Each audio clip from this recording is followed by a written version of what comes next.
Hikaru with the white pieces opens with 1 e4, and that has been his go-to move in this tournament.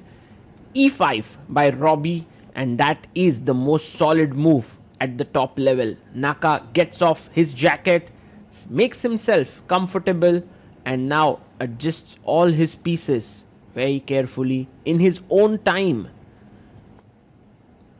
Robbie is just 22 years old. He is from the Netherlands, and let's see how this game goes. Knight comes out to f3, and are we going to see a Petrov today? Not really. Knight comes out to c6, and now Hikaru has an option between Italian, Spanish. He goes for the Italian, bishop c4, and one really enjoys the way in which Hikaru plays the Italian. In round number 2, he managed to beat Chinese GM Dai Shangren in a nice game in the same opening. Now bishop came out to c5, Hikaru plays his pawn to c3. If you are not careful as black, then d4 becomes a strong threat, but knight f6 is the best move, and now you play d3. Very calm move, very slow, very solid way for white to play. Now d6 by black, and what is Hikaru going to do here is interesting because there are so many ways to continue playing. He goes short castles, and black can also castle it out now. Of course it's possible, but then you have to contend with the sharp bishop g5 lines. So that's the reason why Robbie keeps the option open of castling and plays his pawn up to a6.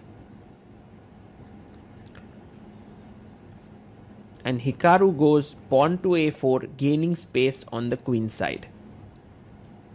Very normal, natural moves being played, and now black plays short castles.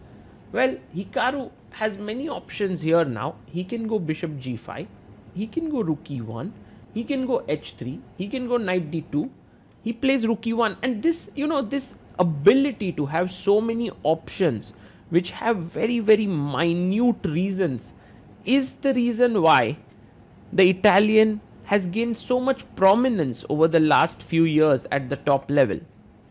Earlier, it used to be only bishop b5 Ruy Lopez that used to be played at the highest level, but now the Italian has gained a lot of momentum. Okay, bishop e6. Now, decision time for Hikaru. Do you go knight d2 and defend your bishop, or do you take and let your opponent get doubled pawns? This is actually a dynamic that needs to be studied carefully after bishop takes bishop, because black gets a doubled pawn here, open f file along with the bishop, so it looks a little illogical, right?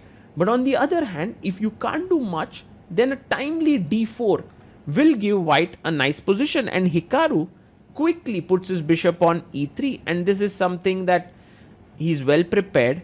His time is 1 hour 27 minutes. In fact, Robbie himself has 1 hour 34 minutes, so he's also well prepared.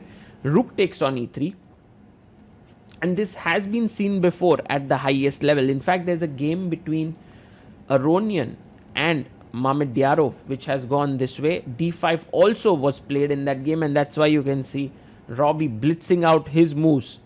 Okay, Hikaru needs to now think, and he thinks for a couple of minutes, not much. 1 hour 26 minutes on the clock. He plays knight bd2, and pawn pushes forward to d4.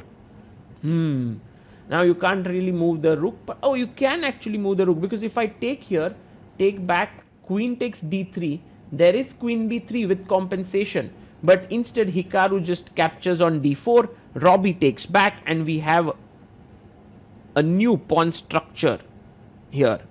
Rook e2. Oh, that's the new invention that Hikaru has, because rook e1 was played by Levon against Mamedyarov, and that game ended in a draw pretty quickly. So Hikaru goes rook e2.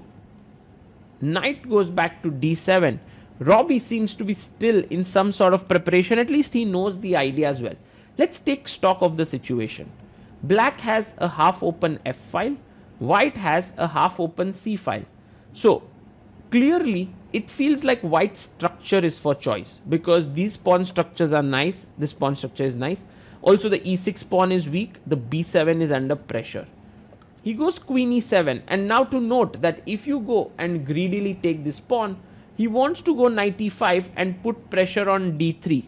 And that's the reason why Hikaru plays rook c1 first. He doesn't hurry into taking this pawn on b7. Robbie still has 1 hour 31 minutes. Hikaru is down to 1 hour 10 minutes. And now, finally, after quite some thought, he goes knight to a5. Now, Hikaru had a good move here, which is to go queen a2. Because the main move is c5. And here you can go this b4, breaking the position and then taking the pawn on d4. But Hikaru doesn't go for it. He goes queen a3, and which is also playable, but I think black should be very happy with what he's got here. Because after the queen trade, which Robbie does, good move, queen takes a3, b takes a3 very likely. That's what is going to be played, yes. B takes a3, and now push the pawn to c5. That is the plan. Yes, pawn comes up to c5, rook to b1. Now this move is very quickly played by Hikaru. He puts his rook on the open file, but you can see that these two knights are controlling all the important squares. And now rook b8 has been played. So maybe black can keep his pawn on b6 with a very solid structure, or he can get ambitious with the pawn to b5 move. Hikaru says, I don't like my position and I'm going to create play with e5, because he's made a square for his knight to jump to e4, looking at c5 and d6 squares. Robbie goes for b5. He's going for the active play here. This is very, very exciting now, because the game is going to get very sharp.